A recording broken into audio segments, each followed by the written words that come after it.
12월 23일 수요 성경 공부를 시작하겠습니다. 누가복음 7장 11절부터 17절까지 말씀입니다.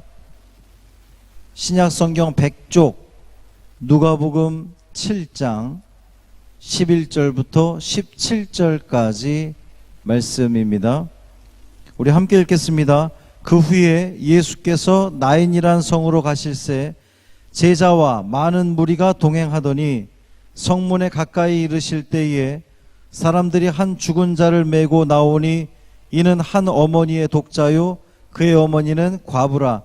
그 성에 많은 사람도 그와 함께 나오거늘 주께서 과부를 보시고 불쌍히 여기사 울지 말라 하시고 가까이 가서 그 관에 손을 대시니 맨 자들이 서는지라. 예수께서 이르시되 청년아 내가 네게 말하노니 일어나라 하시매 죽었던 자가 일어나 앉고 말도 하거늘 예수께서 그를 어머니에게 주시니 모든 사람이 두려워하며 하나님께 영광을 돌려 이르되 큰 선지자가 우리 가운데 일어나셨다 하고 또 하나님께서 자기 백성을 돌보셨다 하더라. 예수께 대한 이 소문이 온 유대와 사방에 두루 퍼지니라. 아멘. 이 말씀 하나님 말씀입니다. 우리 인사하겠습니다. 주님의 평화가 여러분과 함께. 옆에 있는 식구하고 인사하겠습니다. 주님의 평화가 당신과 함께. 누가복음 성경 공부 26강입니다. 과부의 아들을 살리는 그러한 그 내용입니다. 지난주 말씀에서는 그 백부장, 이방인 백부장의 종을 고쳐주는 그러한 장면을 우리가 보았죠. 예수님께서 직접 가셔서 뭔가를 하신 것이 아니라, 뭘 손을 대신 것이 아니라 말씀으로만 고쳐준 그러한 사건을 우리가 보았습니다. 오늘 본문에 있는 말씀을 우리가 또 한번 내용을 먼저 살펴보도록 하겠습니다. 그 후에 이제 그 후에라고 하는 이런 그 표현들은 어떤 물론 백부장의 종을 고쳐준 이후에라고 하는 의미도 있지만 뭔가를 이렇게 환기시킬 때에, 분위기를 환기시킬 때에 이런 표현들을 쓰는 거죠. 그 후에 예수께서 나인이란 성으로 가실새 제자와 많은 무리가 동행하더니 그랬습니다. 나인이란 성이 구체적으로 어느 지점인지는 정확하게 알 수 없습니다. 갈릴리의 한 부분이겠죠. 나인이란 성으로 가실 때에 제자와 많은 무리가 동행했다 그랬어요. 왜 많은 무리가 동행했을까요?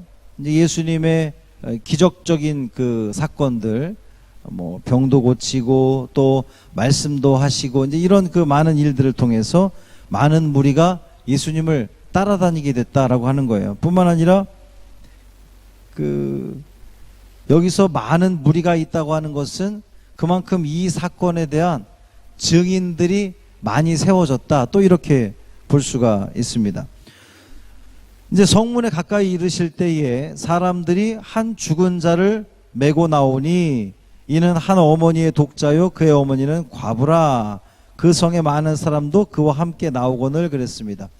죽은 자를 메고 나온다는 거예요. 이제 이 장사는 성 밖에서 치러져야 되니까 죽은 자를 메고 나오는데, 죽은 자를 장사를 치르기 위해서 메고 나온다는 이 자체가 이 사람은 완전히 죽었다는 겁니다.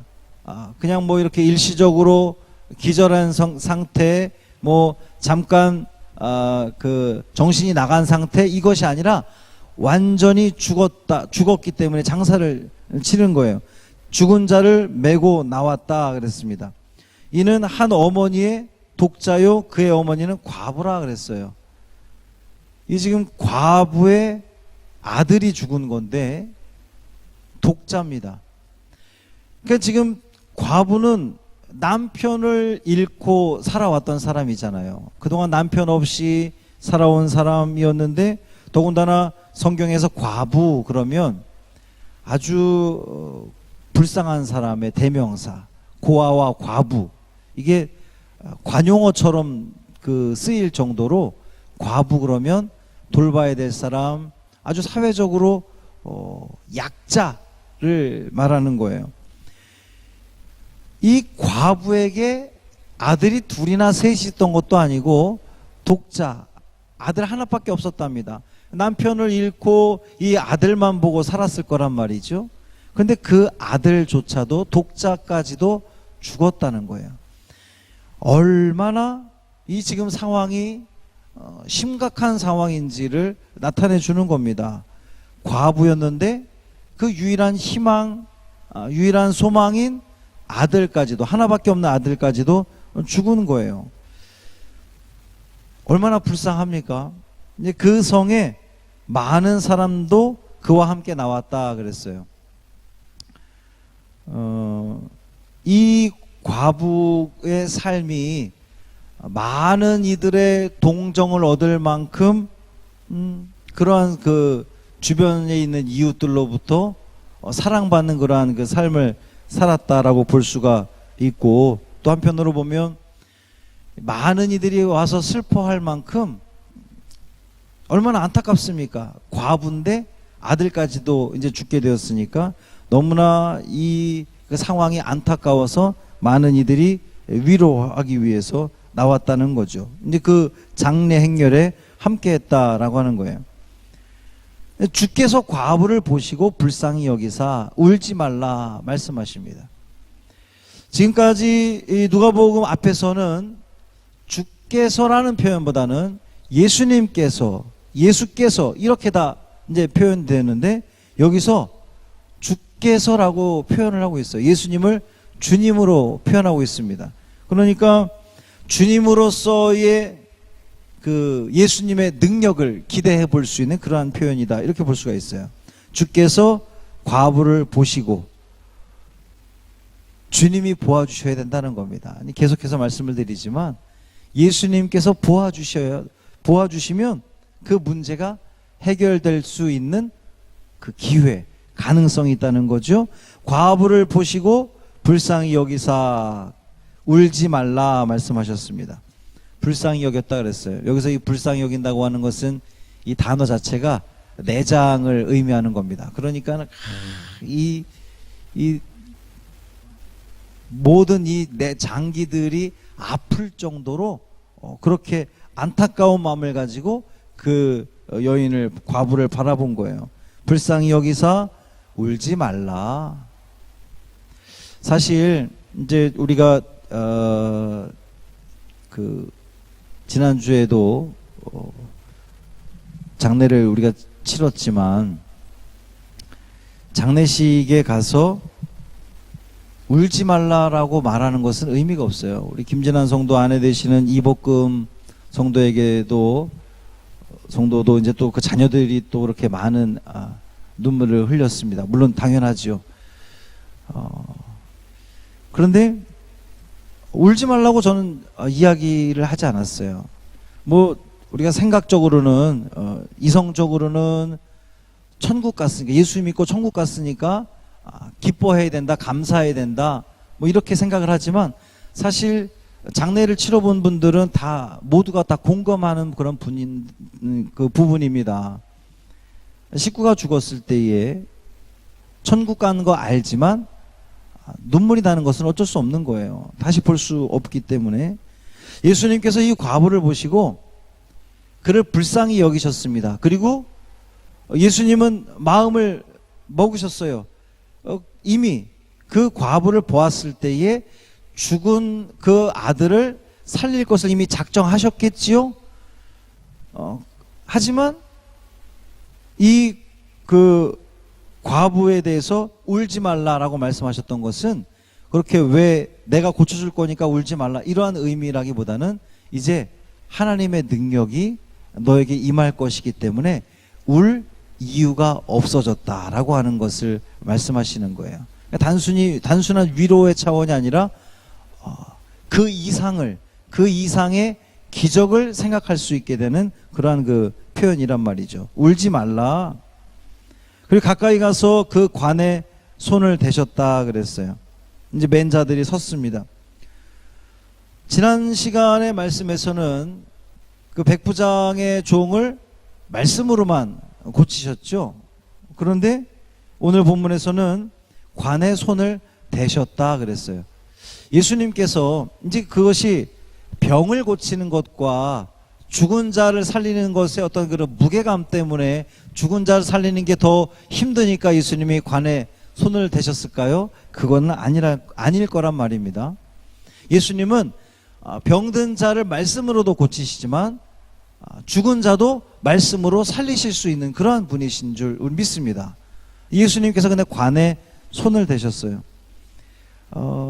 관에 손을 대는 것은 율법에서 금하는 일입니다. 부정케 되는 거예요. 7일 동안 부정케 되는 일입니다. 그런데 예수님께서는 그것을 관에 손을 대셨다 그랬어요.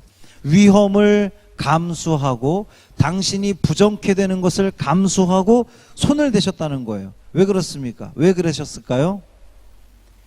생명을 살리는 것이 우선이었기 때문입니다. 율법을 지키는 것도 너무나 중요한 일이었지만 그보다도 생명을 살리는 것이 더 우선이었기 때문에, 더 중요한 일이었기 때문에 예수님이 관에 손을 대셨다라고 하는 거예요. 또 한편으로 보면 그만큼 이 과부의 이 안타까운 상황을 주님이 긍휼히 여기셨다. 그러니까 이렇게 손을 대신 겁니다. 손을 대시니 맨 자들이 섰습니다. 예수님께서 말씀하십니다. 청년아, 내가 네게 말하노니 일어나라. 내가 네게 말하노니,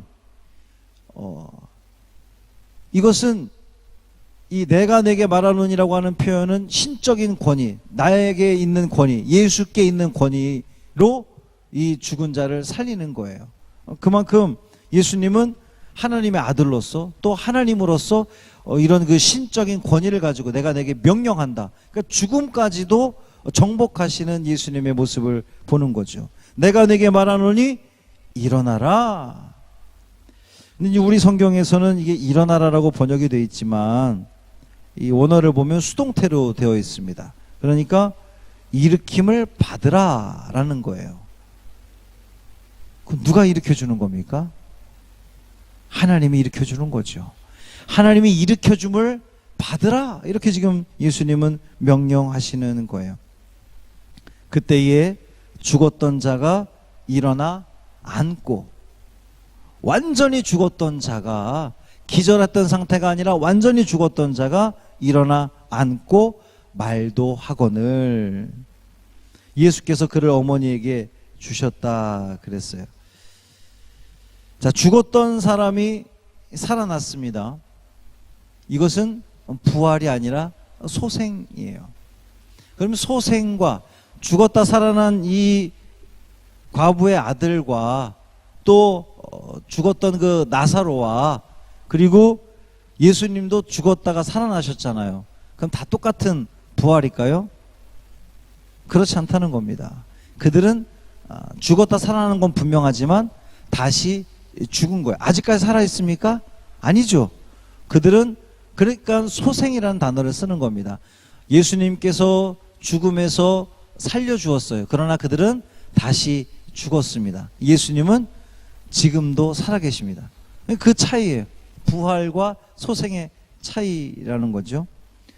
모든 사람이 이제 그 광경을 보고 얼마나 놀랬겠습니까?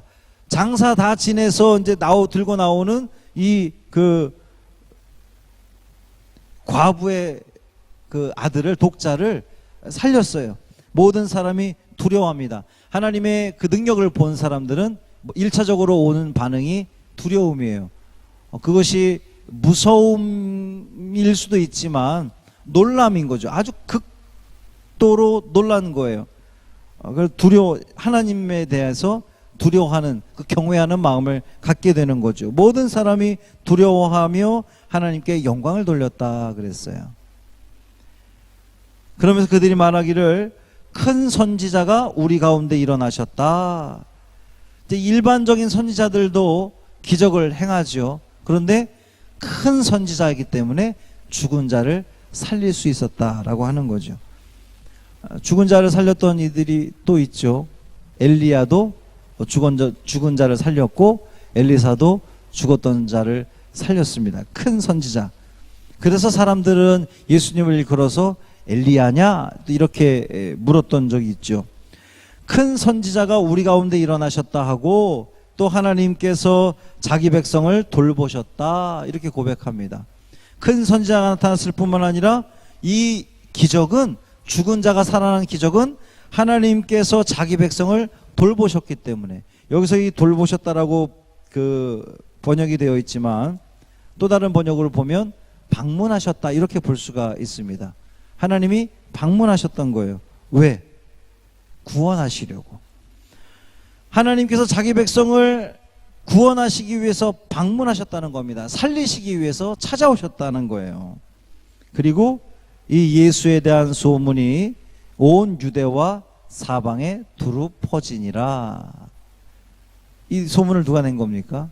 그 자리에 있던 많은 무리들이 예수에 대한 소문, 죽은 자를 살렸다고 하는 소문을 온 유대와 사방에 소문을 냈다라고 하는 거예요.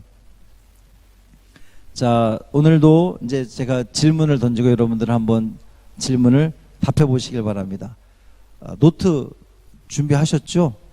이게 교회에서 우리가 수요 성경 공부를 했더라면 이렇게 제가 이 질문지를 드렸을 텐데, 가정에서 수요 성경 공부용 노트를 하나 준비하시는 것도 괜찮을 것 같습니다. 자, 질문 1, 복습입니다. 지난주 말씀에 대한 복습. 사랑할 수 없는 사람을 사랑한 일주일이었나요? 제가 질문을 그렇게 만들어 보았습니다. 사랑할 수 없는 사람. 주인의 신분에서 종을 굳이 그렇게 하지 않아도 되는데, 백부장으로서, 이방인 백부장으로서, 로마 백부장으로서 그 종을 사랑했던, 우리도 내가 저 사람은 도무지 내가 사랑이 안 돼, 용서할 수가 없어, 그런 사람까지도 우리는 사랑할 수 있어야 했는데, 사랑할 수 없는 사람을 사랑했던 일주일이었습니까? 질문을 드립니다. 2번, 도입을 위한 질문이에요. 도입을 위한 질문 두 가지 드립니다. 첫 번째, 예수님을 만나게 되면 어떤 일이 일어납니까? 한번 써보세요. 예수님 만나면 어떤 일이 일어납니까? 그것이 여러분의 경험도 좋고 아니면 여러분의 신앙 고백도 좋습니다. 예수님 만나면 어떤 일이 벌어집니까? 기적도 일어나고 또 삶의 기쁨도 생기고 그렇겠죠. 제일 중요한 것은 무엇일까요? 가장 감동적인 것, 가장 큰 것. 예수님 만나면 오늘 본문을 참고해 보면 살게 되는 거죠. 사망에서 생명으로, 죽음에서 생명으로 옮겨지는, 살게 되는 거죠. 아멘. 자, 도입을 위한 질문 두 번째, 당신은 언제 어떻게 예수님을 만났습니까? 한번 써보세요. 여러분은 언제 어떻게 예수님 만났습니까? 오늘 이 본문에 이 나인성 과부가 예수님 만났기 때문에 죽은 아들이 살아난 거잖아요. 여러분은 언제 어떻게 예수님 만났습니까? 자, 본문의 내용을 확인하겠습니다. 첫 번째, 본문의 제목을 쓰시오. 오늘 본문의 제목을 한번 적어보세요. 두 번째, 예수께서 나인성으로 가실 때에 누가 동행했습니까? 누가 동행했다 그랬죠? 제자와 많은 무리가 동행했다 그랬어요. 증인들이 많았다는 거죠. 자, 세 번째 질문, 예수님과 무리들은 성 밖으로 나오는 어떤 행렬과 마주쳤습니까?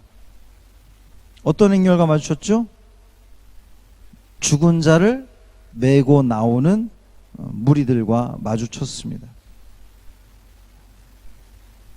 장사 행렬 이렇게 볼 수가 있죠. 네 번째 질문, 예수님은 독자를 잃고 절망한 과부를 보시고 어떻게 대해 주십니까? 예수님은 이 과부를 어떻게 보셨어요? 그렇죠. 불쌍히 여기셨다 그랬어요. 또 뭐라고 말씀하셨습니까? 울지 말라. 그것이 이제 위로의 말씀이기도, 그러니까 위로 기도하고 더 큰 사건이 일어날 것을 기대하게 되는 그런 그 또 내용이기도 합니다. 자, 다섯 번째 질문. 예수님은 관에 손을 대시고 죽은 자에게 무엇이라고 말씀하셨습니까? 예수님은 위로해서 끝나지 않았어요. 울지 말라. 위로해서 끝난 것이 아닙니다. 내가 네게 말하노니, 신적인 권위라 그랬죠. 내가 네게 말하노니 뭐라고요? 일어나라. 자, 여섯 번째 질문. 예수님께서 말씀하시자 죽었던 자가 어떻게 됐습니까? 살아났죠. 일어나 앉고 말도 했다 그랬어요. 그냥 눈만 뽀끔뽀끔 뜬 것이 아니라 일어나 앉아서 말도 했다는 거예요. 완전히 살아났음을 증명해주는 그러한 그 모습입니다. 일곱 번째 질문. 사람들은 하나님께서 자신들에게 누구를 보내주셨다고 말했습니까? 누구를 보내줬다고 고백했죠? 그렇죠. 큰 선지자, 큰 선자를 하나님께서 보내주셨구나. 또 자기 백성을 돌보셨다, 이렇게 고백을 했습니다. 여덟 번째 질문. 이 장면을 목격한 사람들은 어떤 반응을 보였습니까? 이 죽은 자가 살아나는 장면을 보고 어떤 반응을 보였죠? 소문이 퍼졌다 그랬어요. 이 소문을 냈다는 겁니다. 은혜를 경험한 사람들은요, 가만히 있을 수가 없어요. 그렇죠? 은혜를 경험한 사람, 기적을 경험한 사람, 그리고 정말 죽을 것 같은 이 삶 속에서 주님의 은혜 가운데 내가 다시 살아났다, 소생케 됐다, 힘을 얻었다 그러면 이것을 전하지 않을 수가 없습니다. 소문을 낼 수밖에 없죠. 자, 이제 더 깊은 묵상을 위하여 첫 번째 질문입니다. 과부, 독자, 많은 무리, 이 단어들이 주는 의미는 무엇일까요? 과부, 독자, 어떤 의미가 있습니까? 과부와 독자? 그렇죠. 너무도 비참한 상태, 너무도 절망적인 상황을 이야기하는 거예요. 과부인데 독자까지도 죽었으니까. 그럼 무리가 주는, 많은 무리, 그만큼 이 사건의, 이 기적의 증인들이 많다라고 하는 것을 의미하는 거죠. 자, 더 깊은 묵상을 위하여 두 번째 질문. 예수님께서 관에 손을 대셨습니다. 어떤 의미가 있을까요? 관에 손을 대신 것? 그냥 굳이 안 대도 됐습니다. 관에 손을, 아까도 말씀을 드렸지만 관에 손을 댄다는 것은 부정케 되는 거예요. 그러니까 그것을 하지 않았어도 됐는데 그만큼 예수님의 이 긍휼의 마음을 표현한 거다. 또 다른 이유는 이 부정하게 되는 것에 대한 그 새로운 인식의 변화를 위해서 예수님이 관에 손을 대셨다, 이렇게 볼 수도 있습니다. 정말 부정한 게 뭐예요? 그 관에 손을 대는 게 부정한 겁니까? 시신에 손을 대는 게 부정한 거예요? 예수님 분명히 말씀하셨죠? 정말 더러운 것은 우리 이 입에서 나가는 것이 부정하다고, 더럽다고 분명히 주님 말씀하셨습니다. 율법을 지키는 것 분명히 필요하고 중요하지만 예수님은 항상 더 중요한 것은 생명을 살리는 것을 더 중요하게 여겼던 우리 예수님인 것을 볼 수가 있어요. 그러니까 그러한 그 많은 의미들을 가지고 관에 손을 대셨다, 이렇게 볼 수 있습니다. 더 깊은 묵상을 위하여 세 번째 질문. 죽은 자를 살린 예수님은 우리에게 어떤 의미가 있을까요? 예수님이 죽은 자를 살리셨습니다. 그것이 2000년 전 이 과부에게 일어났던 기적의 사건, 뭐 그 주변에 있던 사람들이 놀라게 하는 사건, 그것을 끝일까요? 오늘 우리에게 주는 의미가 무엇입니까? 한번 생각해 보세요.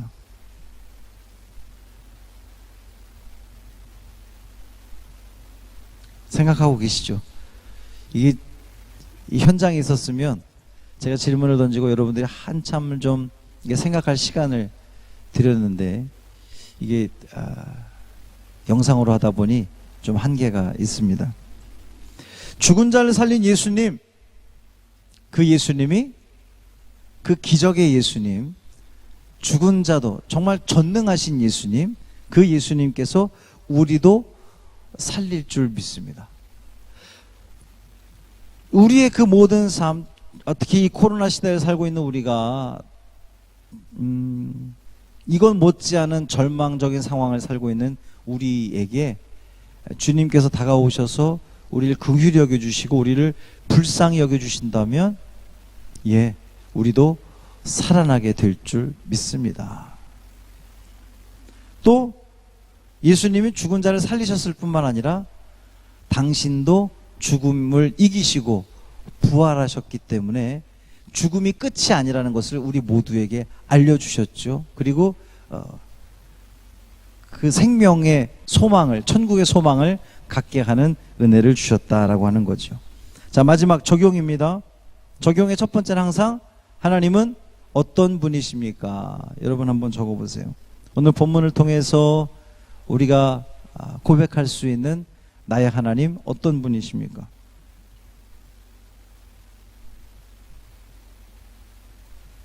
꼭 적어보세요. 자, 두 번째, 당신은 문제와 고통의 중심으로 들어오시는 예수님을 만난 경험이 있습니까? 나에게 있는 그 문제, 내가 지금 겪고 있는 고통 가운데에 들어오시는 예수님을 만난 적이 있습니까? 그 이후 여러분에게 어떤 변화가 일어났습니까? 한번 적어보세요.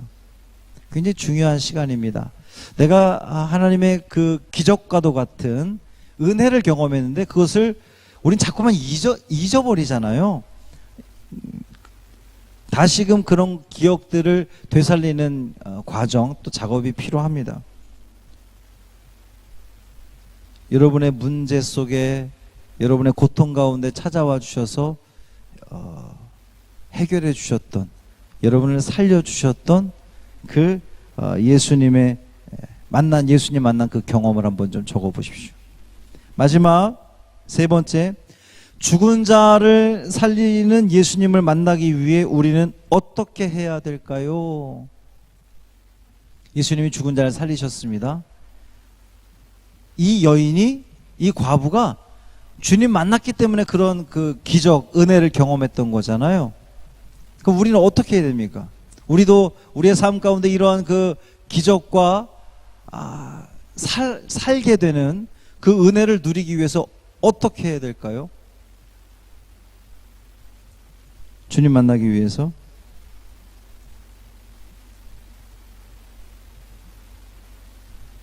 주님의 시선을 끌어야 될 거 아니겠습니까? 주님께서 날 바라볼 수 있도록. 물론 지금 오늘 본문에 있는 이 과부는 자기가 한 것이 아무것도 없어요. 물론 이것이 은혜입니다. 예수님께서 그녀를 보았고 그녀를 너무나 불쌍히 여기셔서 이런 기적을 행하신 건데, 오늘 살아가는 우리도 내가 한 것이 아무것도 없어도 주님이 우리에게 찾아와 주셔서 우리를 만나 주시고 기적을 베풀어 주시고 은혜를 주시는 그 주님이신데, 뿐만 아니라 그 주님 만나기 위해서 주님 앞에 있어야 될 거 아니겠습니까? 주님의 시선을 끌어야 될 거 아니겠어요? 주님이 우리를 보셔야 우리를 긍휼히 여길 것 아니겠습니까? 늘 주님 앞에 서는 여러분이 되기를 주님의 이름으로 축원합니다. 늘 뒤돌아 있고 등 돌리고 있고 외면하고 떠나 있는 모습이 아니라 늘 주님 앞에. 그래서 주님이 나를 바라보심으로, 나를 긍휼히 바라보심으로 이 고통 가운데에, 이 정말 죽을 것 같은 이 삶 가운데에 살려주시는, 소생케 하는 그 주님의 은혜를 또 매일매일의 삶 가운데 누리는 우리 모두의 삶이 되기를 주님의 이름으로 축원합니다. 할렐루야. 살아계신 아버지 하나님 고맙습니다. 오늘 또 수요 저녁을 맞아서 성경 공부로 또 영상을 대합니다. 말씀 한 절 한 절 읽어 내려가면서 하나님의 그 마음, 또 예수 그리스도의 그 긍휼의 마음, 또 예수님의 죽은 자를 살리시는 그 능력, 이 모든 것들을 통하여서 이것이 나에게도, 오늘을 살아가는 우리에게도 온전히 이루어지기를 소망하는 우리가 되게 하여 주옵소서. 주님 만나면 그 문제가 해결될 줄 믿습니다. 주님 만나면 죽은 자도 살아나게 될 줄 믿습니다. 주님께서 주목하여 보시고 주님께서 만져주시면, 주님께서 긍휼히 여기시면 그 모든 문제로부터, 죽음에서부터, 사망에서부터 생명으로 옮겨지는 줄 믿습니다. 이 믿음 가지고 더욱더 주님만 바라보게 하시고 주님을 의지하게 하시고 늘 주님 앞에 서는, 그래서 주님의 시선을 끌고 주님으로부터 그 사랑의 시선을 받으며 주님의 긍휼을, 주님의 그 사랑을 우리의 삶 가운데에서 누리고 체험하는 우리 모든 성도들의 삶 되게 하여 주옵소서. 남은 3일의 삶을 지켜주시고 특별히 성탄을 앞두고 더더욱 이 지금 코로나가 심각해지는 이 상황 속에서 우리가 좀 더 참고 또 절제하고 자제하고 주의함으로 말미암아 이 모든 것들이 원래의 자리로 돌아가는 데에 우리 그 모든 것들이 일조할 수 있는, 쓰임받을 수 있는 믿음의 성도들 되게 하여 주옵소서. 그래서 하나님의 영광을 가리우는 것이 아니라 하나님의 영광을 온전히 드리는 데에, 돌려드리는 데 쓰임받는 우리 사랑하는 성광의 식구들 되게 하여 주옵소서. 우리 주 예수 그리스도의 이름으로 간절히 축복하며 기도합니다. 아멘.